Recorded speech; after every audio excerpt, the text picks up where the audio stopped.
যে আমি তো চুরি করিনি ভাই, তাহলে আমাকে কেন চোর বলা হবে, আমাকে কেন স্লাট শেম করা হবে?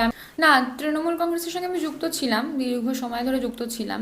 এবং তারপর আরজি করের সময় আমি একটি শর্ট ফিল্ম বানাই, যেই শর্ট ফিল্মটিকে মনে করা হয়, না দেখেই মনে করা হয় যে সেটি নাকি দল বিরোধী। আরজি করে শর্ট ফিল্মে দল বিরোধী বিষয়টা আমি বুঝতে পারি না, মানে দল কোথা থেকে আসে? আরজি করে তো আর দল সংক্রান্ত, দল রিলেটেড কিছু ঘটেনি রে ভাই।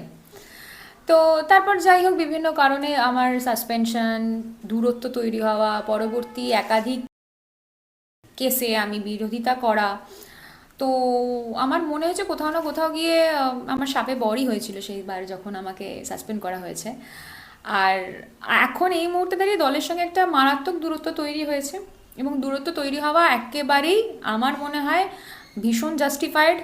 আমি যখন 21শে জুলাইয়ের মঞ্চে বক্তব্য দিয়েছিলাম, তখন আমাকে বলা হয়েছিল, ওই কমেন্টগুলোতে দেখলে পড়লে বোঝা যাবে যে চোর। তখন আমি সত্যিকারের, আমি যখন বক্তব্য দেওয়ার পর আমি এগুলো নিয়ে খুব একটা ভাবিনি, কিন্তু পরে আমি এগুলো ভেবেছি যে আমি তো চুরি করিনি ভাই, তাহলে আমাকে কেন চোর বলা হবে, আমাকে কেন স্লাট শেম করা হবে? আমি তো স্লাট শেমের মতো কোনো কাজ করিনি। তো এটা কালচার, তো সেই কালচারটা ভাঙতেই এবং এই কালচারগুলো থেকে অনেক দূরে সরে আসতেই আমি নির্দল প্রার্থী হওয়ার সিদ্ধান্ত নিয়েছি। আর আরেকটি বিশেষ গুরুত্বপূর্ণ কারণে নিয়েছি, আমার মনে হয়েছে যুব শক্তি বিকল্প শক্তি হতে পারে। অনেকে বিকল্প শক্তি হয়েছেন, আমি প্রত্যেককে সম্মান জানাই।